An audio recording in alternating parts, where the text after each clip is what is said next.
even this going into the second day.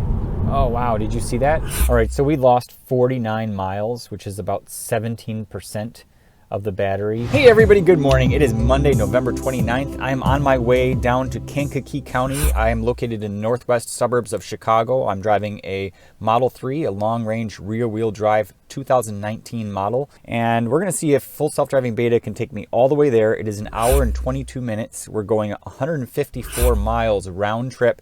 So it's quite a bit of a drive here. I am at 100% battery life right now, which is 294 miles being listed. With 154 mile round trip, that is 52% of the battery.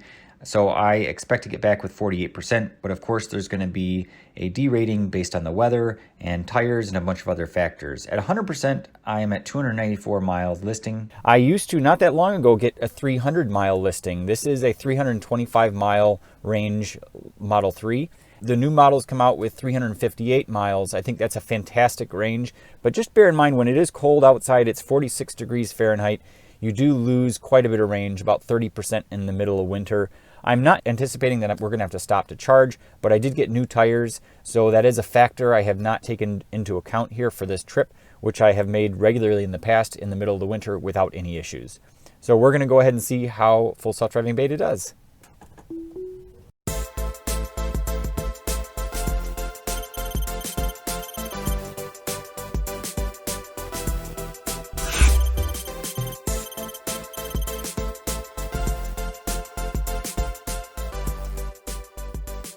Apply slight turning force to the steering wheel. There was a message that just came up there, and that does come up very regularly. You do need to put a little bit of torque on the steering wheel to make sure the car knows that you are still there, even though it is using the in-cabin camera. I think in the future, the steering wheel torque requirement will go away as they improve the camera, but I am not convinced that they have improved the camera, because I had a scenario yesterday where it kept giving me messages to pay attention, even though I was paying attention.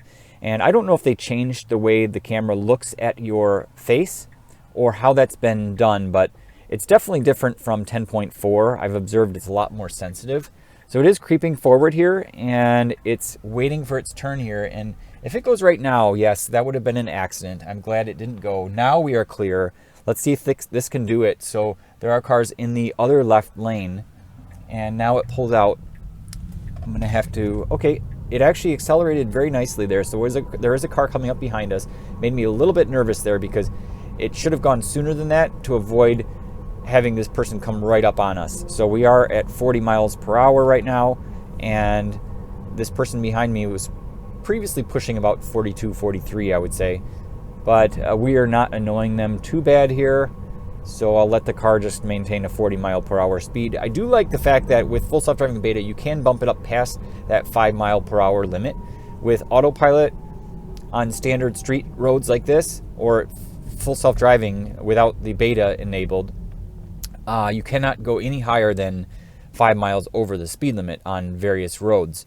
But here with full self-driving beta, you can push it, as far up as you want. So I'll just do a test here.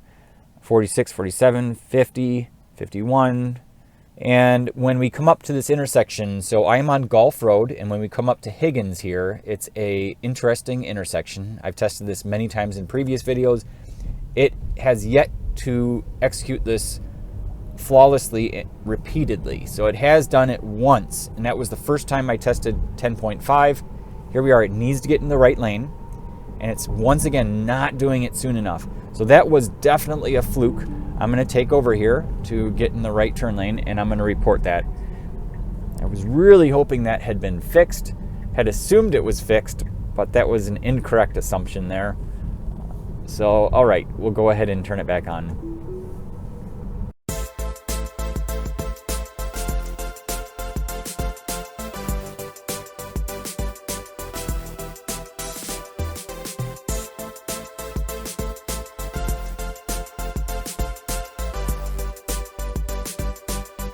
And so far, no issues. I've been keeping my eyes and my head straight on the road, trying to avoid that message from popping up.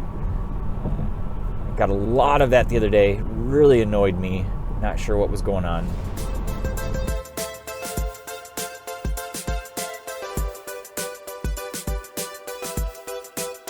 because that is a very severe message. If you get 3 of those within a short period of time, they take away full self-driving beta from you. Basically, when you put the car into park, it tells you that you can't use full self-driving beta anymore. I did see somebody in the forums, they were checking their fantasy football league at a stoplight or something, and the message came up. I don't know if they even saw the message, and again, that's part of the issue, but they got 3 strikes and boom, they were out. And you know, all that waiting, man, all that waiting to get in, because you have to satisfy, or you have to pass their safety score test, and I'll tell you, that's not easy. They make it hard on purpose.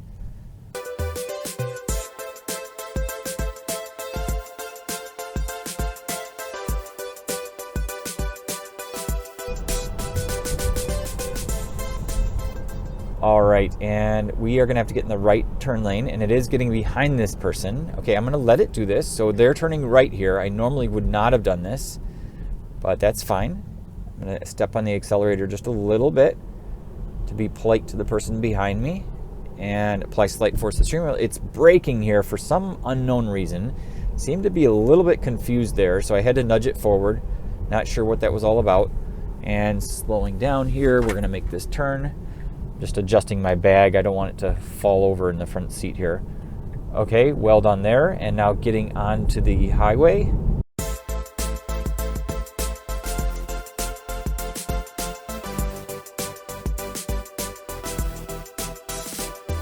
All right, we are on our way here. 1 hour and 11 minutes until we arrive.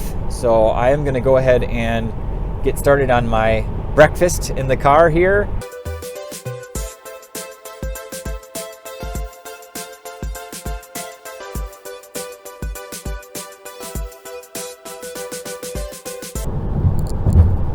All right, so we are about 12 minutes away, wrapping up this trip on the highway. It's been a very smooth trip so far, except for a lot of annoying messages saying, please pay attention to the road, including one where I was staring straight at the road.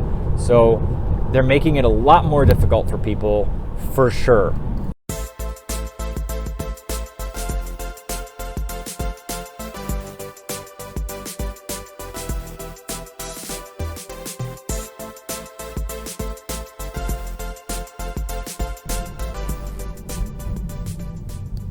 Okay, so as you can see, the full self-driving beta visualization came back on. We are at a red light. We can technically go here. So there's no one behind us, and it is a good time to go. All right, great. And then it's gonna get over to the left here.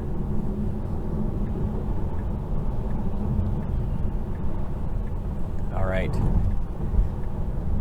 Very nice. This is exactly what I would be doing if I were driving.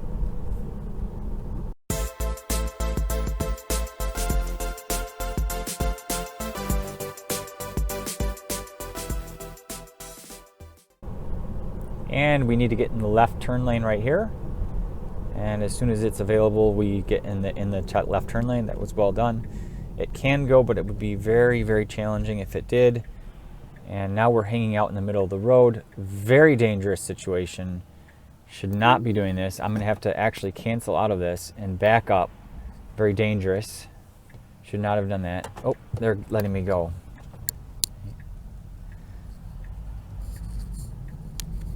Okay, definitely not a good situation that happened there. I had to cancel out entirely. Oof, that was dangerous. Okay, so, all right, I just pushed up because I always, to drive manually, I push up. And if you're already driving manually and you push up, it tries to go into neutral, but then it gives you a warning saying that you need to hold it in that place to get into neutral. So I have arrived at my destination. So when I left, I had 294 miles shown on my battery, and I traveled 77 miles, which means I should have 217 miles left. However, the display is showing 192 miles. So the difference there is about 25 miles. And what that means is that there is a 8.5% error in the range. So that's not too bad. It's really not that bad at all, I would say. So I will be right back, and we'll see you guys for the drive back. Thanks. Here you can see my battery dropped to 183 miles, and that was over the course of 2 hours with Sentry mode on.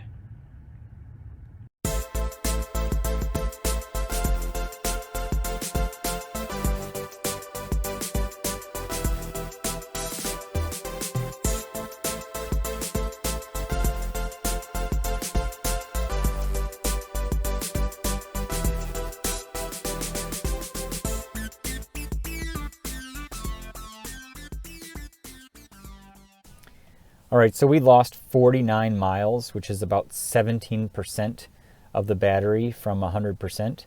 So we lost 17% of the battery due to the colder weather and also due to the newer tires. And in really cold weather, when it's sub-freezing temperatures, that temperature drop is even more noticeable on the battery. That's when you're seeing upwards of 30% losses. So thanks a lot for watching, guys. We'll see you in the next one.